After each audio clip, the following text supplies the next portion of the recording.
Hello అండి. అందరికీ నమస్తే. ఎలా ఉన్నారు? నేనైతే చాలా బాగున్నానండి. మీరంతా కూడా బాగుండాలని మనస్ఫూర్తిగా కోరుకుంటున్నాను. ఈరోజు మష్రూమ్ ఫ్రై చేయబోతున్నానండి. ఈ మష్రూమ్ ఫ్రై చపాతీలోకి చాలా బావుంటుంది. ముందుగా మీ అందరికీ మష్రూమ్స్‌ని ఎలా క్లీన్ చేసుకోవాలో చూపిస్తాను. మీకు తెలిసినట్టయితే నాకు కామెంట్ చేయండి. తెలియని వాళ్ళ కోసం చూపిస్తున్నాను. మష్రూమ్ పై పార్ట్‌ని ఈ విధంగా రిమూవ్ చేసుకోవాలండి. పై పార్ట్ తినకూడదంట. కంపల్సరీగా రిమూవ్ చేసేయాలంట. ఈ మధ్యనే నేను కూడా తెలుసుకున్నాను. సో, అందుకే మీకు కూడా తెలియని వాళ్ళ కోసం యూజ్ అవుతుందని చూపిస్తున్నాను. ఇది పై పార్ట్‌ని ఈజీగా రిమూవ్ చేయొచ్చండి. చాలా సింపుల్. ఈ విధంగా గోరుతో కొంచెం తీసేసి పై పార్ట్‌ని ఒకవేళ రాకపోతే చాకుతో పైనున్న లేయర్‌ని లైట్‌గా అలా తీసేసుకున్న ఈజీగా వచ్చేస్తుంది మనకి. పెద్దగా కష్టపడాల్సిన అవసరం లేదు. తర్వాత మామూలుగానే ముక్కలుగా కట్ చేసుకొని ఉప్పు నీళ్ళల్లో వేసేసుకొని పెట్టుకోవాలి కాసేపు. ఇప్పుడు ప్రాసెస్‌లోకైతే వెళ్ళిపోదాం. మీ అందరికీ ఒక చిన్న రిక్వెస్ట్ అండి. ముందుగా మన ఛానల్‌ని ఎవరైనా చూస్తున్నట్లయితే ఛానల్‌ని సబ్స్క్రైబ్ చేసుకొని సపోర్ట్ చేస్తూ మీ బ్లెస్సింగ్స్ నాకిస్తారని అనుకుంటున్నాను.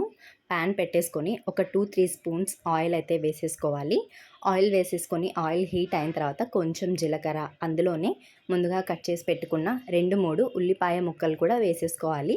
ఉల్లిపాయ ముక్కలు ఈ విధంగా సన్నగా తరుక్కోవాలండి. పొడవుగా తరుక్కొని వేసుకోకూడదు. ఎందుకంటే మష్రూమ్స్‌లో ఈ ఉల్లిపాయలు కూడా కలిసిపోయి బాగా ఉంటుంది. సో, ఉల్లిపాయ ముక్కలు ఈ విధంగా పింక్ కలర్‌లోకి వచ్చేంత వరకు వేయించుకొని 2, 3 కరివేపాకు రెమ్మలు కూడా వేసేసుకొని అవి కూడా ఒక 2, 3 నిమిషాలు బాగా వేయించుకోవాలి. 2, 3 నిమిషాల తర్వాత మనము ముందుగా కట్ చేసి పెట్టుకున్న మష్రూమ్స్ అన్నీ కూడా ఈ తాలింపులో యాడ్ చేసుకోవాలి.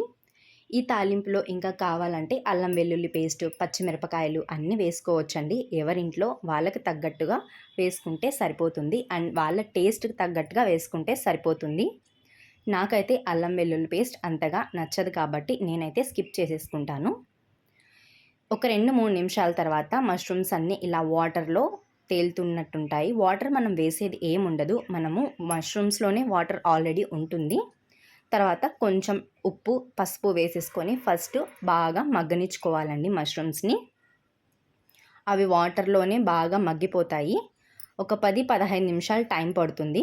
మొత్తం ప్రాసెస్ అయిపోయేంత వరకు మనకు ఒక 20 మినిట్స్ మాత్రమే పడుతుంది ఈ ఫ్రై అన్నది. ఇది చపాతీలోకి చాలా బావుంటుందండి. తర్వాత టేస్ట్‌కి తగ్గట్టు కారం వేసేసుకోవాలి. కారం కూడా ఎక్కువ తినమాకండి. ఎండలు మామూలుగా లేవు. ఆగస్ట్ వస్తున్నా కూడా ఎండలు చానా ఉన్నాయి మా కడపలో అయితే. మీ సైడ్ ఎలా ఉన్నాయో తెలీదు. ఈ విధంగా వేసుకున్న తర్వాత ఒక 10 నిమిషాలు మగ్గనిచ్చుకుంటే మష్రూమ్స్ అన్నీ కూడా ఆయిల్‌లో ఈ విధంగా తేలుతాయి. అప్పుడు మనకు ఫ్రై రెడీ అయిపోయినట్టు. కొంచెం కొత్తిమీర చల్లేసుకుంటే టేస్టీగా ఉండే మష్రూమ్ ఫ్రై రెడీ అండి. వీడియో నచ్చితే లైక్ చేసి సపోర్ట్ చేయండి.